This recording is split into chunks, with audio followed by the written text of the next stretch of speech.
Olá pessoal, seja bem-vindo, seja bem-vinda a mais uma live Ansiedade e Depressão na Prática, onde eu te ensino a controlar esses dois problemas o mais rápido possível. E no dia de hoje, vocês vão aprender as causas da depressão e da ansiedade, ou seja, qual realmente é a importância de aprender sobre as causas. Então, neste vídeo aqui, você vai saber quais são as vantagens de saber sobre as causas da depressão e da ansiedade, você vai saber qual que é literalmente a importância e se isso te ajuda com a depressão e com a ansiedade no controle. Então, para quem não me conhece, eu sou o psicólogo Felipe Galan, eu sou perito judicial, estou me especializando em neuropsicologia e, como eu já falei nesse vídeo, eu vou explicar sobre as causas da depressão e da ansiedade. Por que é importante saber sobre as causas? E nesse vídeo aqui, eu já trago um exemplo de primeira, mas antes, sempre que eu vou explicar sobre o conteúdo, eu falo em relação a alguma notícia da área da saúde para que você possa ficar ligado em depressão e ansiedade. Então vamos lá. Mais uma vez eu trago aqui o slide falando que a saúde mental na pandemia, principalmente no nosso país brasileiro, piorou muito, ou seja, o Brasil ultrapassou a Irlanda e também os Estados Unidos, ficando em primeiro lugar com o país com o maior número de diagnóstico de depressão e de ansiedade. Então você, bem provável que deve estar dentro dessa estatística, quer aprender o mais rápido possível como controlar. E este vídeo aqui de live, ele é importante justamente porque eu vou ensinar para você as causas. E o porquê que é importante saber sobre as causas? Será que aprender sobre o que causa sua depressão ou o que causa sua ansiedade, qual é a origem do problema, será que isso te ajuda a controlar? Nesse vídeo eu vou te explicar exatamente isso, mas de antemão eu já explico para você antes e já respondo essa questão. Sim, ajuda a controlar sim, mas fica comigo até o final para que você possa entender as principais causas da depressão e da ansiedade. Primeiramente, eu quero dar um exemplo para que vocês possam entender e também compreender o porquê que aprender sobre as causas é literalmente importante. Nesse primeiro exemplo aqui, eu trago a respeito da Joana, vamos chamar ela de Joana. E nesse exemplo, a Joana estava andando e simplesmente bateu a cabeça no guarda-roupa. Só que eu não sabia o porquê que ela estava com a mão na cabeça, cheguei até ela e falei assim, Joana, por que você está com a mão na cabeça? Joana falou assim, então, eu bati a cabeça no guarda-roupa. Eu falo, entendi. E o porquê que você bateu a cabeça no guarda-roupa? Então, é que eu tava muito sonolento, eu acordei de noite e acabei batendo a cabeça aqui. Percebe que ela sabe que a origem da dor de cabeça dela veio por conta da pancada que ela teve no guarda-roupa. Mas, Felipe, o porquê que isso é importante saber? Perceba que agora que ela sabe que a pancada veio justamente por conta da batida no guarda-roupa, isso faz com que ela realmente tome cuidado e evite bater a cabeça de novo. Ou ela pode recolocar o seu guarda-roupa em outro lugar, dentro de uma posição mais estratégica, onde ela possa andar dentro do seu quarto e não vai colocá-la em risco novamente, ou ela vai tomar mais cuidado na hora de andar no quarto, simplesmente isso. Então perceba que o cuidado agora que ela tem vai evitar com que ela bata a cabeça novamente. Um outro exemplo aqui de causa é basicamente esse. Vamos supor que chega aqui agora a fulana, chega pro fulano e fala assim, olha, o que aconteceu com a sua perna? Ele fala, então, eu acabei de cair porque o terreno estava muito instável, estava muita chuva e eu acabei escorregando. Ela fala, tá, mas o porquê que você escorregou? Porque você estava muito rápido? Ele fala assim, não, eu acabei escorregando porque a sola do meu sapato estava desgastada. E justamente por conta disso eu acabei escorregando, eu sabia que eu poderia cair. Você percebe que, mais uma vez, nós fazemos as perguntas que sejam relacionadas à parte da causa, ou seja, por que você caiu? Qual é a causa do seu tombo? O que você pode fazer para resolver? Então você percebe que quando você descobre a causa, nesses dois exemplos, basicamente fica mais fácil de resolver o problema. No caso 1, você é só trocar o guarda-roupa de lugar, ou às vezes tomar um pouco mais de cuidado, ou colocar a cama um pouco mais longe. No caso número 2 é trocar o sapato, correto? Ou ir num sapateiro e trocar a sola do sapato, né? Para que ele não caia de novo. Perceba que descobrir a causa te ajuda a resolver o problema. É basicamente isso. Quando você descobre a causa da depressão ou da ansiedade, fica muito mais fácil de você conseguir controlar esses dois problemas, tá? Vou dar mais um exemplo aqui para ficar mais claro. Chegou um policial e falou assim, por que o seu carro está nesse estado? Aí a moça fala, olha, porque eu acabei de bater o carro. Ele fala assim, e por que você bateu o carro? Então, eu bati o carro porque eu estava embriagada, né? Tinha tomado umas.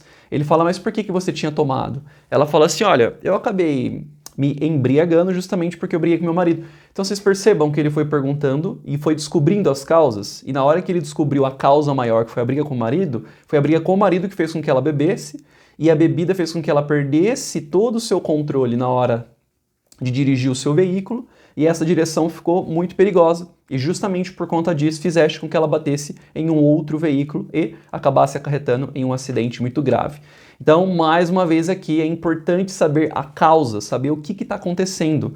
Então, espero que você tenha entendido que descobrir a causa da ansiedade ou da depressão faz com que você resolva o problema pela raiz. O que adianta você, às vezes, tomar a medicação tentando fazer a remissão dos sintomas ou retirar os sintomas, sendo que a causa ainda está ali, tá bom? Mas fica até o final que você vai entender em detalhes em relação a isso.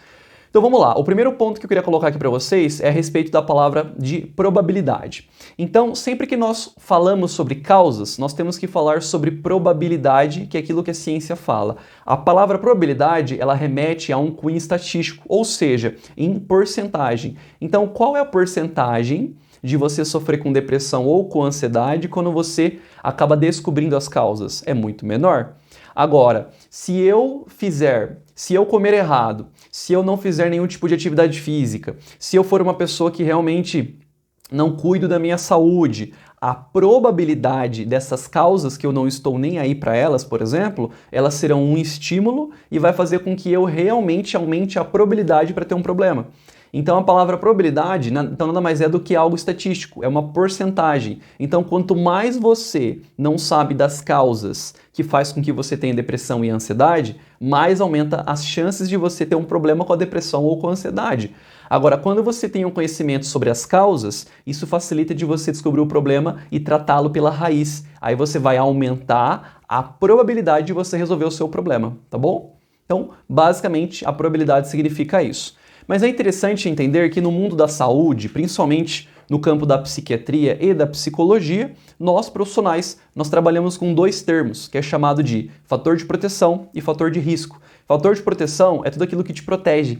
E fator de risco é tudo aquilo que te deixa vulnerável. Então, basicamente, quando você tem muito fator de proteção, você acaba se prevenindo e evitando problemas com a depressão ou com a ansiedade no futuro.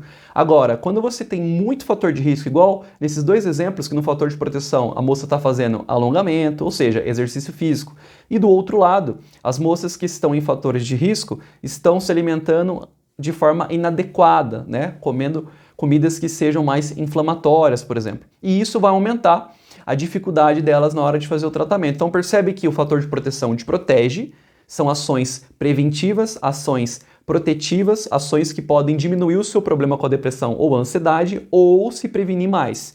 E o fator de risco vai aumentar a sua vulnerabilidade, então te deixando com mais chances de você ter um problema. Ou, se não, piorando. Se você for uma pessoa que já sofre e você não come bem, não faz atividade física e você não busca nenhum tipo de ajuda, então você está aumentando o seu fator de risco. E é justamente isso que vai te deixar mais vulnerável e com mais dificuldade de melhorar. Então, espero que você tenha entendido que quando você tem muito fator de proteção, você vai aumentar a sua probabilidade de ficar bem. Ou se você tiver muito fator de risco e você começa a trabalhar com fatores de proteção, aí você vai fazer o quê? Você vai diminuir a probabilidade de ter mais problemas com depressão ou com ansiedade. Então a palavra probabilidade, ela não é algo que as pessoas acabam entendendo facilmente, justamente porque as pessoas elas estão acostumadas a entender as coisas como se fosse causa e efeito. Então, por exemplo, então quer dizer que se eu não comer bem eu vou ter depressão?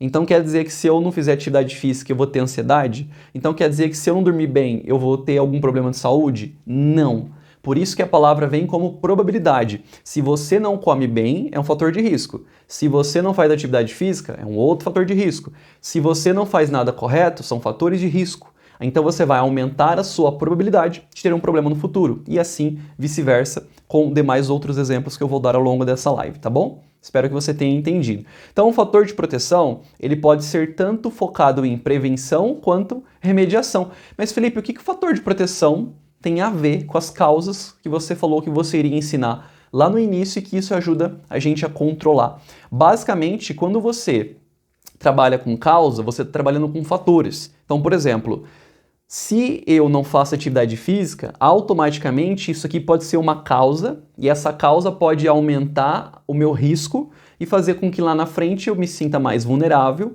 e isso piore o meu estado ou o meu quadro clínico ansioso. É basicamente isso. Então você percebe que é um fator de risco. Então, os fatores de risco e os fatores de proteção, eles estão atrelados e eles também podem ser chamados aí de causas, tudo bem? Então, os fatores de proteção é quando você tem a ciência dessas causas, ou seja, a ciência dessas atividades que você faz e você acaba prevenindo do problema de depressão e ansiedade ou remediando o problema, tá bom? Agora, o fator de risco nada mais é do que aumentar ou ser o desfecho. Então, se você é uma pessoa que já sofre, não faz atividade física, não come direito, você está aumentando a probabilidade de dar um problema. Ou no caso você está, e pode ser um desfecho, ou no caso você está aumentando a gravidade. Entende? Você pode estar piorando o seu quadro. Se você for uma pessoa que já sofre com depressão, sofre com ansiedade, você é uma pessoa que, se não dormir bem, você vai piorar o seu quadro. Então, basicamente, saber de causa e saber de fator de risco e proteção te previne e automaticamente te protege, porque te mostra exatamente como que você tem que trabalhar com você mesmo, tá bom? Então, é basicamente como se fosse um copo, tá? Vamos pôr aqui que o copo vazio nada mais é do que fator de proteção e o copo cheio é fator de risco. Então vamos supor que você tem um copo vazio, então você está ali neutro, vazio. Então se você não come bem, se você realmente não faz atividade física, se você não cuida da sua saúde, se você é uma pessoa que não busca ter suporte social, se você é uma pessoa que não busca se organizar mediante os seus problemas, se você é uma pessoa onde você não sabe resolver os seus principais afazeres do dia a dia, você está aumentando o seu risco. Então, você está enchendo o seu copo. E quanto mais o seu copo estiver cheio, mais a água pode transbordar, ou seja, mais problema você pode ter. Agora, no caso do fator de proteção, é justamente ao contrário. Quanto mais você se protege, o copo que está cheio de fator de risco, mais vai diminuindo, e quanto mais o copo fica vazio, mais chances você tem de se prevenir de um problema, tá? Então vamos fazer um resumo até agora para ver se você realmente entendeu e se você realmente conseguiu captar a principal mensagem. Então nesse vídeo aqui eu estou explicando sobre causas. E a principal causa que eu falei é quando você descobre a raiz do problema, como no caso da Joana, que bateu a cabeça lá no guarda-roupa e descobriu que ela tinha que fazer alguma coisa para não bater mais a cabeça. No caso da outra lá, que ela acabou batendo no carro, e ela descobriu que ela não podia mais brigar com o marido, ou se ela brigasse com o marido, não precisa ela recorrer à bebida, ela pode recorrer a um amigo, ou conversar com um psicólogo. E no outro caso ele percebeu que o tênis, basicamente, é a principal causa do problema dele, que foi o quê? De cair, de bater. Então, quando nós descobrimos a causa, a essência, a origem do problema, fica mais fácil de você resolver. Então, quando você tem muito fator de proteção e muito fator de risco, o fator de risco te deixa mais vulnerável e o fator de proteção, ele te protege, igual como se fosse um copo. Então espero que vocês estejam entendendo em relação a esses pontos para ficar mais fácil para conseguir fazer o controle, tá? Então, nesse próximo slide, onde eu pergunto como você responde ao estímulo, responde significa comporta e estímulo significa causa. Então a pergunta correta seria: como você se comporta diante de uma causa? Então, por exemplo, se você descobre exatamente que a sua principal causa de depressão é o sono, como que você vai se comportar? Será que você realmente vai buscar um tratamento? Ou será que você vai buscar melhorar? Será que você vai buscar diminuir esse fator de risco e aumentar os seus fatores de proteção? Então, o mais importante quando você descobre o estímulo é aprender como que você deve se comportar mediante a esse estímulo. Vou dar outro exemplo aqui.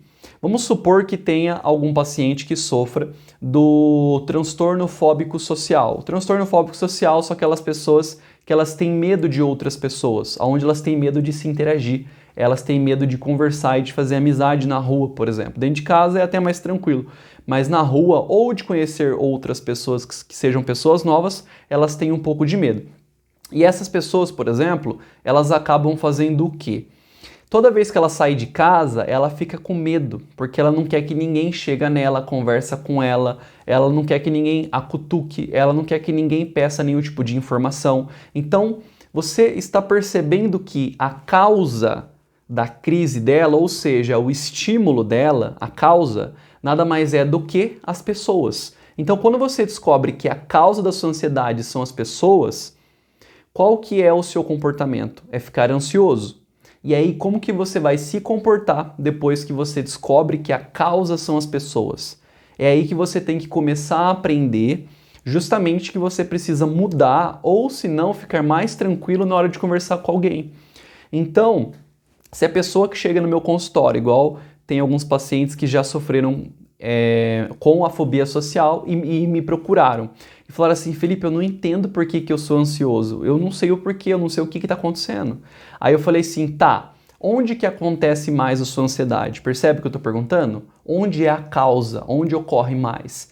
Aí eu falo assim, olha, ocorre quando eu sair de casa. Ah, legal, mas é sempre que você sai de casa? Não, eu saio de casa normal, mas se alguma pessoa cruza o meu caminho, aí automaticamente eu fico ansioso. Então você percebe que a causa do problema de ansiedade dela não é o sair de casa, a causa é o quê?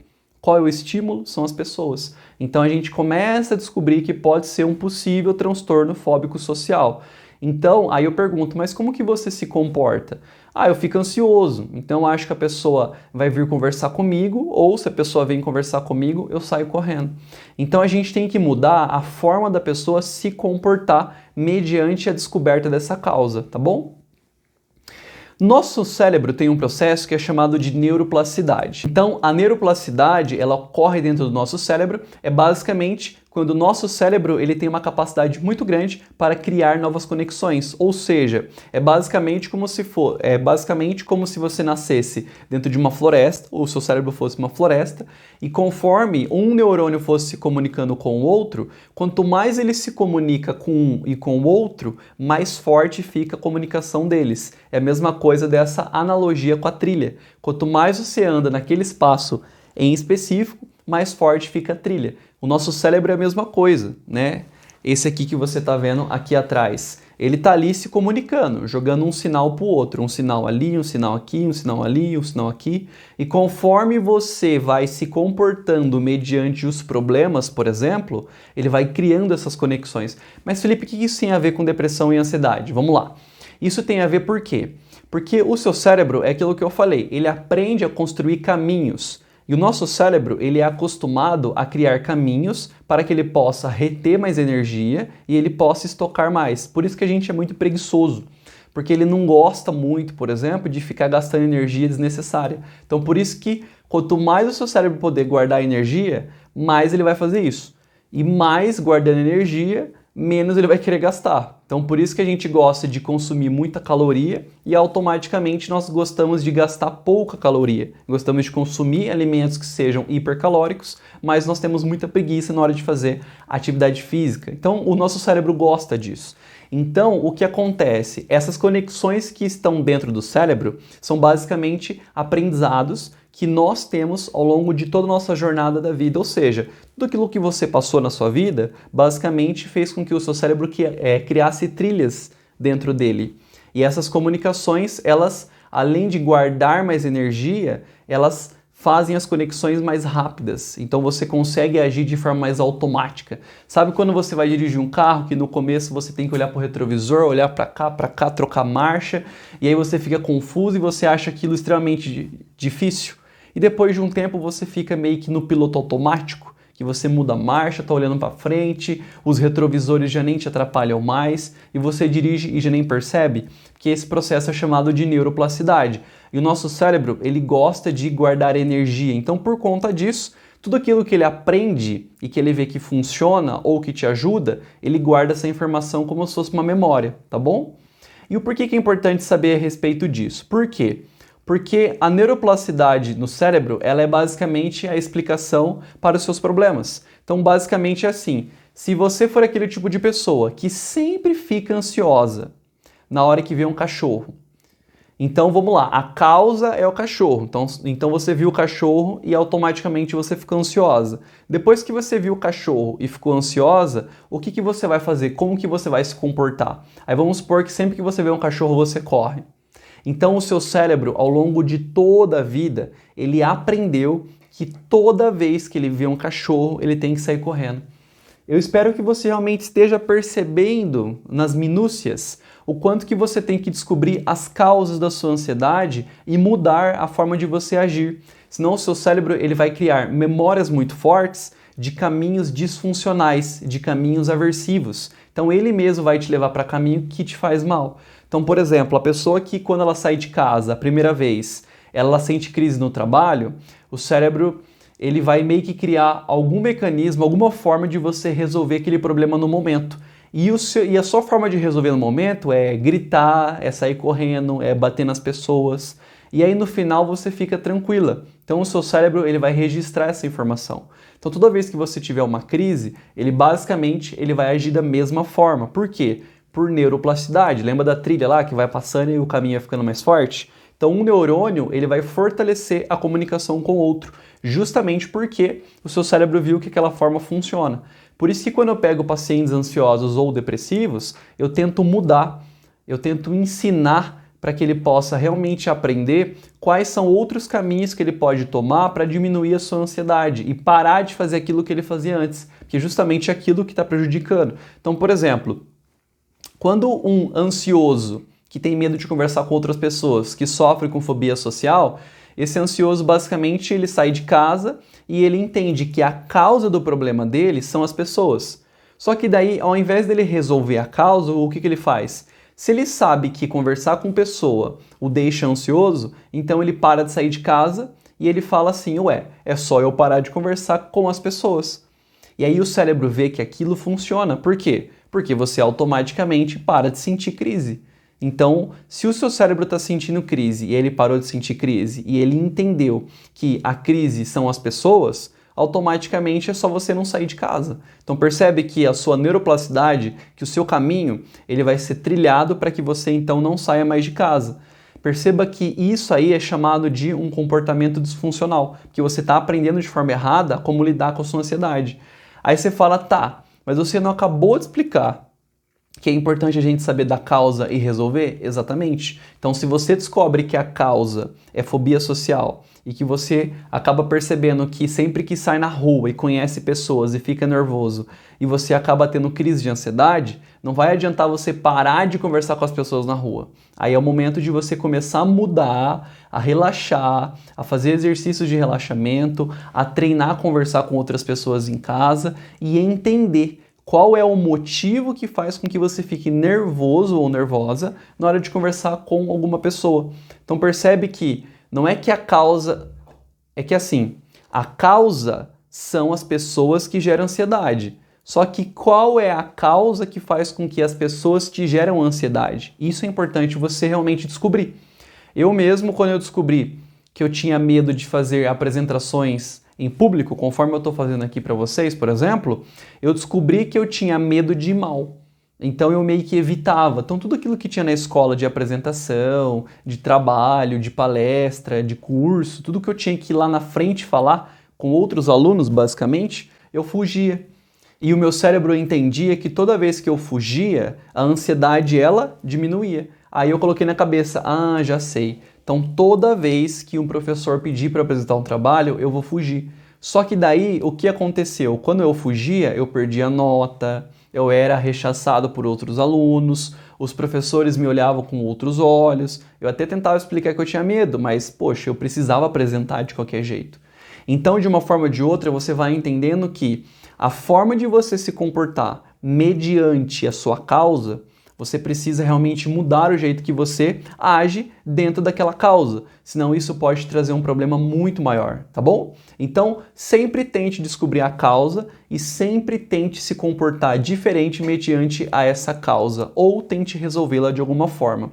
Aí você fala assim, mas Felipe, existe só uma causa ou existe várias causas? No caso da depressão e da ansiedade, os problemas, por exemplo, eles tendem a ser múltiplos, ou seja, são múltiplas causas. É difícil nós descobrirmos exatamente qual é o problema em si que faz com que você tenha ansiedade e depressão. Por isso que a gente trabalha com fator de risco e fator de proteção, e justamente por isso que nós trabalhamos com o termo de probabilidade. Então, quando você descobre várias causas, você está descobrindo quais são os fatores de risco que te colocam a ter um problema com a ansiedade. Então, basicamente, você está aumentando a sua probabilidade, agora porque você tem um conhecimento, daquilo que te gera ansiedade, tá bom? Então, nesse caso aqui, sobre causas e consequências, basicamente, as causas são as origens, são os estímulos, igual eu coloquei. Quais são os gatilhos que faz com que você tenha ansiedade? No caso de uma fobia social, os gatilhos são as pessoas, é sair de casa. Então, você tem que descobrir essas causas. Agora, qual é a diferença de causa e consequência? Causa é aquilo que te estimula a ter a ansiedade e consequência é aquilo que você faz depois que você sente a ansiedade. Calma lá que eu vou tentar explicar. Deixa eu ver se que no próximo slide eu não coloquei. Mas é assim, ó. Então, você aprende que o estímulo para sua ansiedade é a fobia social, ou seja, você ter medo de pessoas. Então, quando você sente aquilo, você começa a ficar ansioso, porque você está vendo pessoas. E quais são as consequências que você tem? Fugir, não conversar, ir embora, ou se não fingir que está falando no telefone para tentar excluir a pessoa. Então, a diferença de causa e a diferença de consequência, basicamente, são essas. A mesma coisa acontece na parte das medicações. O que adianta você tomar a medicação, sendo que você vai estar atuando no efeito, na consequência e não na causa? Porque muitas medicações para depressão ou ansiedade, a medicação ela não age na causa, e sim nas consequências. Por isso que as pessoas elas não conseguem melhorar. Por isso que as pessoas elas não conseguem progredir na vida. Porque por meio da medicação só vai estar diminuindo os sintomas, os efeitos, tá bom? Por isso que você toma Rivotril e você diminui os seus sintomas. Só que como que você vai trabalhar as causas se realmente o remédio não serve para trabalhar a causa e sim só para diminuir os seus sintomas? Então espero que você entenda a diferença de causa para consequência. E aqui, qual é a diferença de sintomas para causa? É a mesma coisa, eu só inverti para que ficasse mais fácil a compreensão. Então se você toma o Rivotril vai diminuir os seus sintomas, só que ele não vai resolver a causa. Por isso que você toma e não melhora. Justamente por quê? Porque você não está tratando a causa. É basicamente assim, eu vou dar um exemplo para ver se fica mais claro. Então, se você descobre que a causa da sua ansiedade é sair de casa, e descobre que sair de casa e fazer amizade com outras pessoas e ter relacionamento, e descobre que o fato de conversar com outras pessoas é o que te deixa ansioso, vamos supor que você vai no médico e toma a medicação. A medicação ela vai te deixar mais tranquilo, ela vai te deixar mais calmo, só que ela não vai te ensinar como conversar com as pessoas. Ela não vai te ensinar como a controlar a sua ansiedade na hora que você vê alguém. Ela só vai forçar a redução dos seus sintomas, mas não vai te ensinar como que você tem que fazer. Por isso que você toma e nunca melhora. Nesse exemplo aqui, eu acho que fica mais claro o que eu estou tentando ilustrar, justamente porque é muito complicado. O que eu estou ensinando aqui, fazer análise de causa, e que realmente isso ajuda a controlar a depressão e a ansiedade, é justamente aquilo que os psicólogos e os psiquiatras utilizam como uma forma de estrutura para que você possa, para que eles possam, né, nós possamos, entender qual é a estrutura que faz com que o paciente tenha depressão e ansiedade. Então, por isso que eu estou te ensinando. É muito difícil realmente de fazer. E eu entendo que você deva estar me assistindo e deve estar muito confuso do que eu estou explicando aqui, mas faz parte do jogo, tá? Então, nesse exemplo, fica muito claro. No caso, então vamos supor aqui que está a Joana. A Joana está com a mão na boca porque ela está tendo crise. Então, quais são as causas que está gerando a ansiedade? Então, a Joana está com ansiedade. Então, percebe que está a Joana no meio, aí tem causas que vêm antes dela e tem as consequências que vêm depois. No caso, o que está gerando a ansiedade da Joana? São as causas. Vamos supor que nesse caso aqui, a Joana saiu de casa e tinha várias pessoas na rua. E essas pessoas foram os estímulos, foram as causas que fizeram com que ela colocasse a mão na cabeça e ficasse pensando, nossa, crise, meu Deus, eu vou morrer, vai acontecer alguma coisa. Basicamente isso. E quais são as consequências depois dela sentir a ansiedade? Ela sair correndo, ela não querer conversar com ninguém, ela querer se fechar, ela correr e pegar na bolsa logo o Rivotril. Então, nesse caso, espero que você tenha realmente percebido que o que faz com que a Joana piore a sua ansiedade, nesse caso em específico, é a forma como ela se comporta.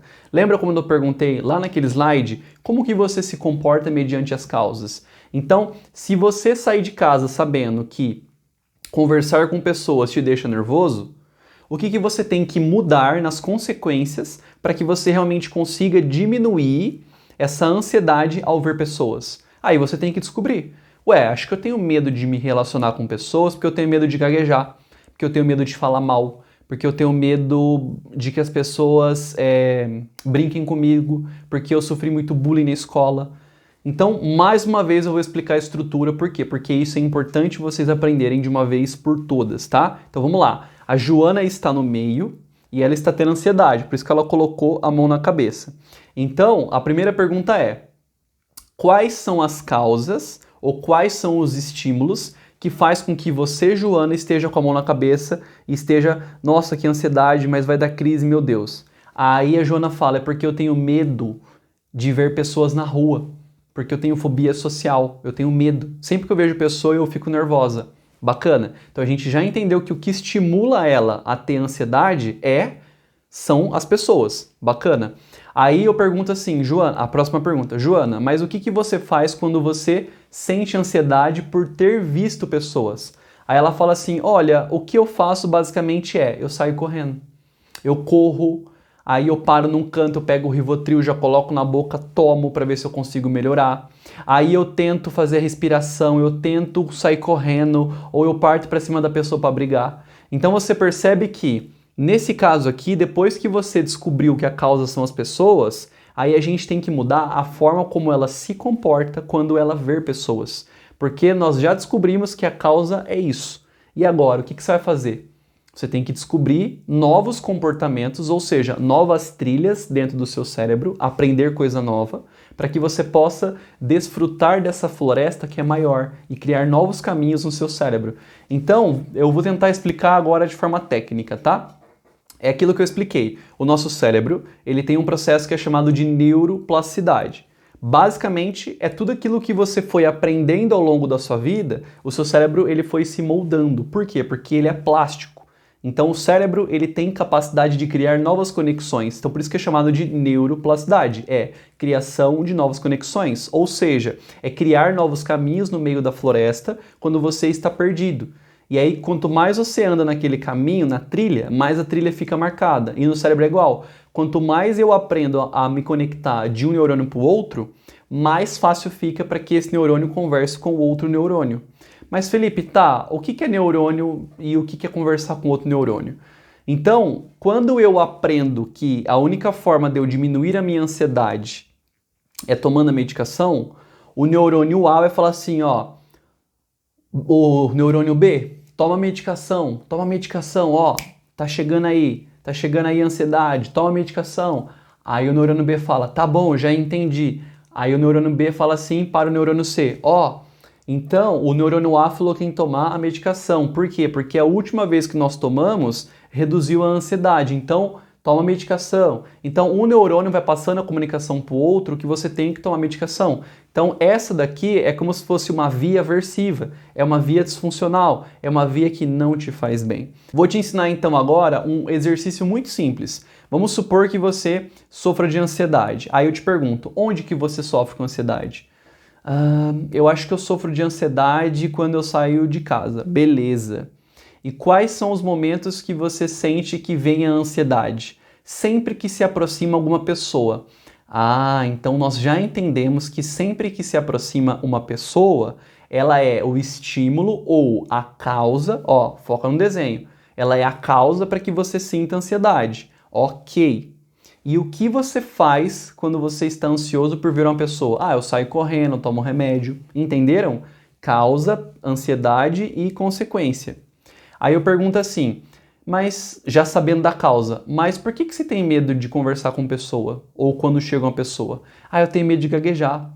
Eu tenho medo de que a pessoa ache que eu sou burro. Ou eu sofri muito bullying, e então eu tenho medo de conversar com as pessoas. Ou senão eu fui muito reprimido pela minha família, então por conta disso eu tenho medo de conversar com as pessoas. Aí eu começo a entender quais são as suas causas. E aí eu vou falar assim para você, então vamos criar novos caminhos? Ou seja, vamos mudar as consequências? Vamos mudar a forma de você atuar, de você se comportar quando você fica ansiosa mediante a causa das pessoas que te geram ansiedade? Você fala, vamos. Aí eu falo assim, então vamos treinar comigo aqui. Vamos treinar, conversa comigo, vamos estudar mais, vamos tentar entender se realmente você tem medo de conversar com as pessoas e esse medo é coisa da sua cabeça ou se realmente isso aconteceu. Percebe como eu estou pautando a parte do tratamento? Olha só como isso é um fator de proteção. Olha só como você assistir essa live e entender esses mecanismos, como isso gera em você fatores de proteção. Basicamente, esses são os métodos que eu trabalho com os meus pacientes. Eu vou trazer aqui alguns exemplos bem práticos para que facilite na compreensão de vocês em relação a esses pontos, tá bom? Nessa foto aqui com o cachorro fica muito claro essas questões que eu falo em relação à causa, em relação à consequência, em relação a estímulo e também aquilo que você faz para se comportar. Então, vamos fazer aqui uma relação com as medicações que você toma quando você descobre a causa. Então chegou lá o veterinário e o veterinário sabe que a causa do problema é o espinho. Ele sabe que os espinhos que causam a dor no cachorro. Só que ao invés dele tirar o espinho, o que ele faz? Ele dá um remédio para tirar a dor do espinho. Mas o espinho fica lá. Aí ele manda o cachorro embora com o dono. Aí o dono fala, tá bom, se meu bichinho tá sem dor, então tá tudo certo. Aí eu te pergunto, vai resolver o problema do cachorro? É claro que não, né, gente? Não vai resolver. Na verdade, vai piorar, porque os espinhos, eles podem infeccionar, porque aqui são lesões que os espinhos causaram. Então pode infeccionar. Então nesse caso aqui, é interessante que seja aplicada uma anestesia geral, que senão o cachorro não vai deixar puxar espinho por espinho, e vá puxando espinho por espinho para tirar. Pode ser que o cachorro saia dolorido, depois ele pode passar alguma pomada para cicatrizar mais rápido, tomar medicações de dor, mas o problema será resolvido. O que isso tem a ver com ansiedade? É a mesma coisa, se você descobre que o problema é sair de casa e o problema é conversar com pessoas, então a causa seja conversar com pessoas, basicamente, ou qualquer tipo de interação social, isso faz com que você entenda que você tem que resolver o seu problema com pessoas. A forma como você tem que se comportar diante delas. E como que você pode fazer isso? E é exatamente isso que você tem que fazer, aprender novos comportamentos. Então, para que o cérebro crie novas conexões, lembra lá do termo neuroplasticidade, e facilite no seu processo o quê? Isso mesmo, facilite no processo de encontrar novos caminhos, como se fossem trilhas novas na floresta, e faça com que você realmente ensine o seu cérebro a ser automático. Lembra daquele exemplo que eu dei do carro, onde você fica meio que automático na hora de dirigir, na hora que você realmente automatiza os seus comportamentos e sabe basicamente mexer no câmbio, olhar para os retrovisores, e você já não vai gastar mais tanta energia porque vai ser algo automático. É basicamente isso. Quando você aprende a se comportar de um jeito diferente, mediante um problema que você enfrenta na sua vida com a ansiedade, depois de descobrir a causa, conforme você vai praticando, como se fosse um exercício mesmo, isso o seu cérebro vai criar um caminho mais forte e automaticamente ele vai fazer aquilo ser automático.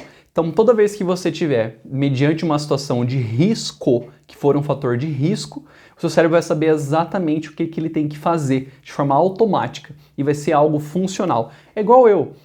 Hoje, de tanto eu usar as técnicas e ensinar outros alunos, de tanto eu usar as técnicas, eu aprendi tanto que qualquer situação de risco que eu passe, por exemplo, mesmo que for uma situação muito complicada, eu consigo ao máximo, me controlar e ficar relaxado para resolver o problema.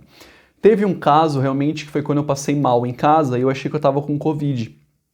Só que eu não estava, graças a Deus. Mas eu achava que eu estava. E o meu coração, ele batia muito forte. Batia. E eu sentia no meu peito o quanto que o coração batia. E aí eu coloquei pra mim mesmo, nossa, acho que eu estou com Covid. Só que daí, a tranquilidade de eu respirar e de eu entender o que estava acontecendo comigo, fez com que eu diminuísse os meus batimentos cardíacos. E essa tranquilidade e a calma fizesse com que eu encontrasse a causa do problema, a origem, o estímulo que estava fazendo com que eu me sentisse daquele jeito e resolvesse o problema. Olha só o quanto que o meu cérebro criou caminhos e ficou automático para resolver um problema. Então é igual no cachorro. Não vai adiantar você tomar remédio para dor se você não descobrir qual é a causa do seu problema. Ou aquilo que eu tinha dito para vocês, quais são as causas do problema. Por quê? Depressão e ansiedade vêm de causas múltiplas. Então, quando você descobre exatamente quais são as causas e tenta descobrir a forma como você tem que resolvê-las ou a forma como você pode agir diferentemente delas, por exemplo, isso vai criar novos caminhos e vai ficar automático para o cérebro e nem esforço mais você terá que fazer para que você realmente consiga resolver um problema quando o problema for sempre um problema de ansiedade. Então aqui mais uma vez eu trago aquela imagem para que vocês possam fixar esse modelo, que é o modelo que é utilizado de forma estrutural pelos profissionais, né? Aqui eu vou trazer dois termos para vocês em relação ao monismo e ao dualismo. Lembrando que tudo que eu coloco nessa live foi muito bem pensada e programada. E realmente são pontos importantes para que você mesmo consiga se ajudar aí de dentro da sua casa, tá bom? Então não são termos que eu joguei, não tô dando uma aula aqui para vocês apenas para aprender, não. São termos importantes para que você, por meio desta live aqui, consiga de uma vez por todas controlar os seus problemas, tá bom? Então vamos lá. O que é monismo e dualismo? Monismo é um movimento onde nós que somos profissionais da saúde entendemos que o nosso corpo ele é integralizado, ele é 100% conexo, ele é 100% conectado. Então, por exemplo, se você tem um problema no seu intestino, isso pode afetar o seu cérebro. Se você tem um problema no seu cérebro, isso pode afetar o seu intestino. Então, nós entendemos que não tem a divisão de corpo e cérebro, de mente e cérebro, como no movimento dualismo, que o movimento dualista entende que existe corpo e cérebro, ou mente e cérebro, que são coisas diferentes. Então, se você usa o termo como a minha mente e o meu corpo são coisas diferentes, chegou o momento de você começar a mudar esse linguajar e utilizar a visão monista, que é a minha mente, o meu corpo, o meu cérebro é uma coisa só. Eles estão conectados e eles são partes de um organismo. O cérebro é um órgão, da mesma forma que o intestino é um órgão, da mesma forma que o coração é outro órgão. São órgãos que funcionam de forma independente, basicamente, e essa independência faz com que a gente funcione. Tira o coração para você ver. Você morre. Tira o pulmão. Tira o seu cérebro. Você morre. Então, nós dependemos de cada órgão do nosso corpo. É óbvio que tem órgãos que nós conseguimos doar, que nós conseguimos retirar e que isso não vai atrapalhar no organismo como um todo. Só que cada órgão tem uma função importante. Então, é interessante você entender que se você não come bem e não faz atividade física, isso vai interferir no funcionamento do seu cérebro. Entendeu? Então não existem técnicas ou remédios de ansiedade, depressão que você toma que só vai atuar na sua cabeça. Às vezes você tem um problema intestinal e que você precisa fazer técnicas de relaxamento, principalmente como meditação, mindfulness, e que essas técnicas vão relaxar para que você diminua o seu estresse e essa redução de estresse faz com que melhore o funcionamento do seu organismo, do seu intestino, que é o seu sistema nervoso entérico, tá bom? Então é interessante a gente ter a visão monista, de que tudo é integrado. Se eu faço atividade física, vai afetar no meu cérebro. Se eu como bem, afeta o cérebro. E assim por diante, tá bom?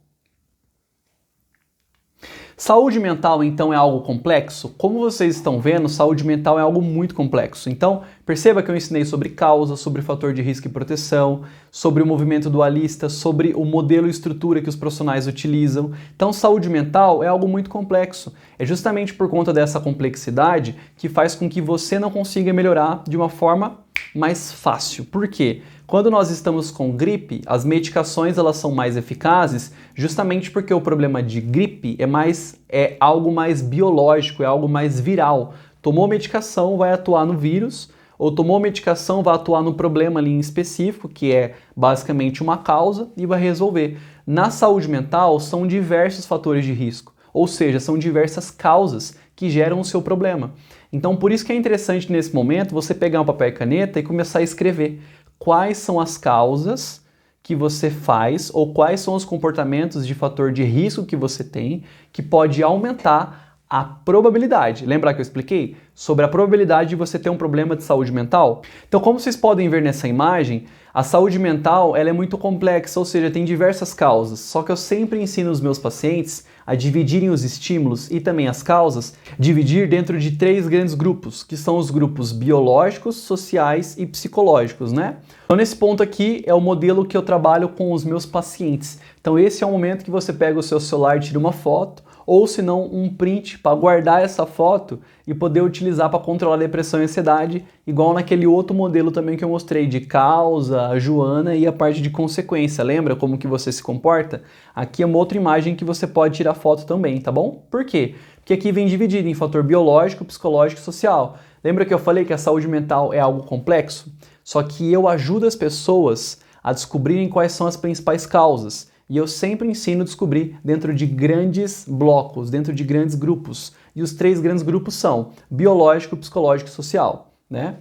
Se eu fosse trazer exemplos desses 3 grandes grupos, basicamente a gente poderia colocar os exemplos da parte biológica como genética, alimentação inflamatória, a pessoa que não dorme bem, que não come bem, tipo isso. Ou a parte psicológica, né, que a pessoa sofreu traumas na vida, tem baixa autoestima, não consegue reagir ao estresse de uma forma saudável. Ou a parte social, que a pessoa tem um baixo suporte social, a pessoa tem um trabalho que a deixa muito nervosa, muito estressada. É basicamente isso, esses modelinhos, tá? Por isso que eu sempre falo para pegar o papel e caneta, para que você possa anotar esses pontos e entender como que você deve tratar os problemas em você. Então, nesse fator, como se fosse aqui, nesse modelo, é como se fosse basicamente uma conta matemática. Então você vai pegar ali, ó, fator biológico e vai colocar. Você come bem? Ah, eu como. Não como alimentos inflamatórios. Bacana. Então você está protegida. Você dorme bem? Não durmo bem. Então é um fator de risco. Lembra que eu ensinei fator de risco e proteção? Lembra que eu ensinei sobre o copo? Quanto mais risco, mais o copo está cheio. E quanto menos o copo está cheio, ou seja, menos água, automaticamente mais proteção. Então, se você come bem, o copo continua vazio. Então, automaticamente o seu sono é um risco, então o copo começa a encher um pouco. Não faz atividade física, aí automaticamente enche mais um pouco o copo e assim por diante. Então é interessante vocês fazerem essa conta para que você descubra quais são as causas ou quais são os fatores de risco que podem aumentar a gravidade do seu problema ou que podem ser o problema e despertar uma crise de ansiedade de forma automática. Então, é descobrir essas causas para facilitar na sua compreensão, tá bom?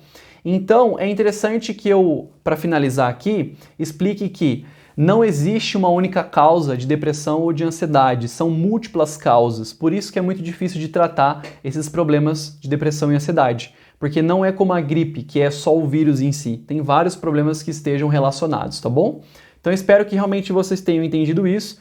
É interessante então que vocês façam o controle dos fatores de risco e aumente os fatores de proteção para terem mais prevenção. Pessoal, se aqui ficou uma live muito extensa e muito complexa, mas é uma live importantíssima porque eu estou ensinando o modelo, ela é uma live um pouco mais chata, mas é uma live muito completa, onde você está aprendendo os modelos de como você tem que se cuidar.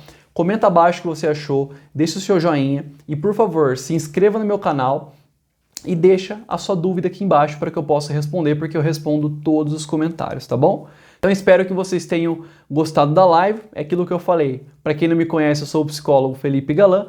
Me sigam nas redes sociais e para quem não me segue lá no meu Instagram, se você correr agora e me seguir lá no Instagram e clicar no primeiro link da bio, você vai ver que aquele link vai te levar para um livro. E o meu livro é o livro gratuito sobre depressão e ansiedade. No meu livro eu explico mais em detalhes sobre esses pontos e óbvio que lá eu explico muito melhor, fica muito mais fácil de entender do que aqui no vídeo. Por quê? Porque lá eu trago mais exemplos e também lá fica mais fácil na hora de você ver com um exemplo a parte técnica, tá? Então corre lá, pega o livro, ele é de graça, não é um livro pequeno, é um livro com 200 páginas, ou seja, é um livro bem escrito para que você possa ter mais uma ferramenta de controle da depressão e da ansiedade, tá bom?